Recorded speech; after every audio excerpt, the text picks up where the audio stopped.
உனக்கு எதுவென்று எனக்கு மறைத்தாலும் என் கண்கள் ஏமாறுமா?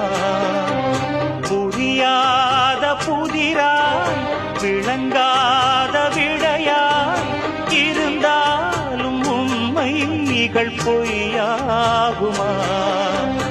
என்னை கண்டு அச்சம் கொள்ள தேவையில்லையே, வேலி மீது குற்றம் சொன்ன தோட்டமில்லையே.